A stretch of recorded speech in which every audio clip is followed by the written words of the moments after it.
Estatuto da Criança e do Adolescente chegou aos seus 20 anos em 13 de julho. Uma legislação avançada, elogiada e também criticada. A polêmica, muitas vezes, está relacionada à aplicação da lei ao menor infrator. Veja na reportagem da TV Câmara. O assassinato de Elisa Samúdio chocou o país. O caso, que tem como principal suspeito o goleiro Bruno, do Flamengo, escandalizou mais ainda por ter um menor de 17 anos de idade envolvido. Há quem diga que o adolescente tenha sido incluído no crime para que ele assumisse a autoria caso a trama fosse descoberta. É que no Brasil, jovens infratores ficam presos por no máximo 3 anos. Outro crime cometido por menores de idade que o Brasil não esquece foi o assassinato do menino João Hélio, no Rio de Janeiro, em 2007. Durante um assalto, a criança de 6 anos de idade ficou presa ao cinto de segurança do lado de fora do carro em que estava com a mãe. A mãe conseguiu sair do carro, mas o menino não conseguiu se soltar e foi arrastado por 7 quilômetros. O Estatuto da Criança e do Adolescente é uma das leis específicas para menores mais elogiadas do mundo. Mas em momentos de comoção social, como no caso do assassinato do menino João Hélio e de Elisa Samúdio, em que um menor ajudou no crime, o ECA recebe uma chuva de críticas. Nesses momentos, o clamor pela redução da maioridade penal cresce e muito. Aquela história de que um menor que tem 17 anos e 11 meses que pratica um crime, ele vai ficar no máximo, for um homicídio doloso, ele vai ficar no máximo 3 anos submetido à medida socioeducativa. Portanto, há 21 anos ele poderia sair. Então, a ideia é de aumentar de 3 para 5 anos essas medidas socioeducativas. Esse é um debate que nós temos que fazer. A redução para 16 anos, ela já foi imposta pela sociedade brasileira. 95%. Deu agora a pesquisa no Senado Federal que 95% do povo brasileiro querem a redução da idade, a menoridade penal. Aquele que comete o crime hediondo por 2 ou 3 vezes, esse elemento é irrecuperável. Se ele é irrecuperável, por que nós vamos deixar ele solto, cumprir 3 anos e deixar ele solto no meio da sociedade para continuar a sua delinquência? Só que essa proposta encontra duras críticas. Não é por aí que a gente resolve a criminalidade, sobretudo aquela que afeta crianças e adolescentes, né?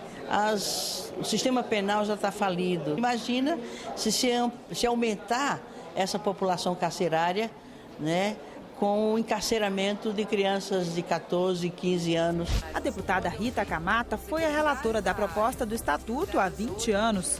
Ela acha que o maior desafio hoje é conseguir devolver à sociedade o jovem infrator reabilitado. O maior desafio é fazer com que, de fato, as medidas de ressocialização e de cumprimento até de pena daqueles que cometem crime, esse cumprimento dessa pena ele possa ser feito de forma adequada. E voltar à sociedade, reintegrar como um jovem que vai produzir, que vai ter dignidade, respeito e a confiança e o apoio da sociedade. Uma pesquisa feita pela Universidade Federal da Bahia vai na contramão dos que defendem mais rigor para jovens infratores. O estudo mostra que os juízes costumam ser rigorosos com os adolescentes e aplicam a pena de reclusão na maioria dos casos. Em 2009, dos 17.800 jovens condenados no país, mais de 15 mil estavam atrás das grades.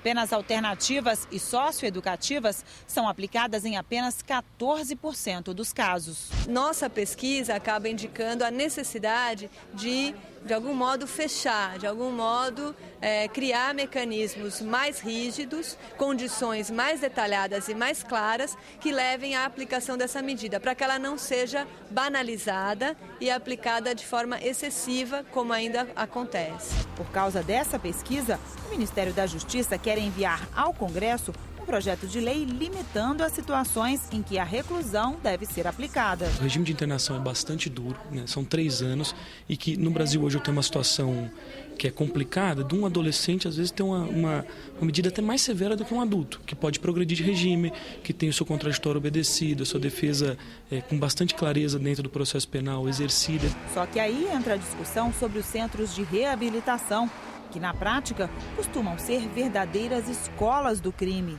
e custam caro aos cofres públicos. Um jovem infrator preso nas unidades de internação custa de 4 a 6 mil reais por mês. Se espera que com este custo, né, nós possamos ter programas, né, muito qualificados, né? Ou seja, uma escola funcionando dentro da unidade de internação, um ambulatório de saúde, oficinas culturais, uma oferta de lazer e de esporte, de profissionalização. Mas não é isso que se vê no dia a dia das unidades de internação. Como que a criança e o adolescente vai recuperar, ressocializar? Se ele não tem estudo ali dentro, se ele não tem o social, não tem esporte, não tem nada. Falta vontade política, falta de fato tirar da Constituição essa palavra que é forte, para que saia do papel, que é prioridade absoluta. Então, de fato, o dinheiro, a gente sabe que não é a falta do dinheiro, mas é a priorização, de fato, no recurso para as políticas da criança e do adolescente.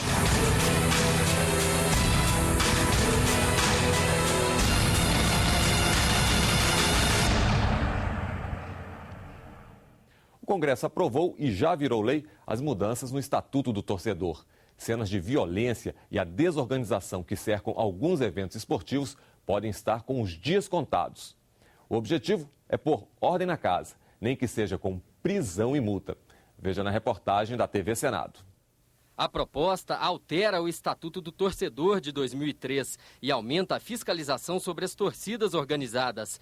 Para isso, prevê deveres e estabelece punições. Passam a ser crimes: invadir o campo durante o jogo, promover tumultos, praticar ou incitar a violência, tanto dentro como próximo aos estádios. Ou ainda portar objetos potencialmente perigosos, pena de prisão de 1 a 2 anos e multa. Além disso, os torcedores e a própria torcida organizada podem ser proibidos de frequentar estádios por até 3 anos. Para facilitar a identificação de torcedores que se envolvam em conflitos, as torcidas ficam obrigadas a manter cadastros atualizados dos associados. Fraudar o resultado de competição esportiva, pena de 2 a 6 anos de prisão, além de multa. Vender ingressos por preços acima do estampado no bilhete, pena de prisão de 1 a 2 anos e multa. São ideias para evitar que o espetáculo vire tragédia, como aconteceu no jogo entre o Coritiba e o Fluminense pelo Campeonato Brasileiro. Torcedores invadiram o campo e entraram em conflito com policiais. O resultado, atos de vandalismo e agressões que deixaram pelo menos 18 pessoas feridas. Se não houver uma punição rigorosa sobre aqueles que praticam estes atos, né? Qualquer movimento popular pode acabar prejudicado em função de uma meia dúzia de vândalos. O secretário de futebol do Ministério do Esporte também apoia a mudança. Todos os países que combateram bem, de forma eficiente, a violência nos seus espetáculos esportivos, com destaque os países europeus, partiram, né, de iniciativas de endurecimento da legislação, ou pelo menos tornando a legislação penal mais adequada para penar aqueles crimes que são praticados nos eventos de futebol. A legislação é importante porque define normas e penalidades. Mas é preciso que o setor de segurança pública haja com competência. Nós não podemos gerar a falsa expectativa de que a legislação vai resolver todos os problemas.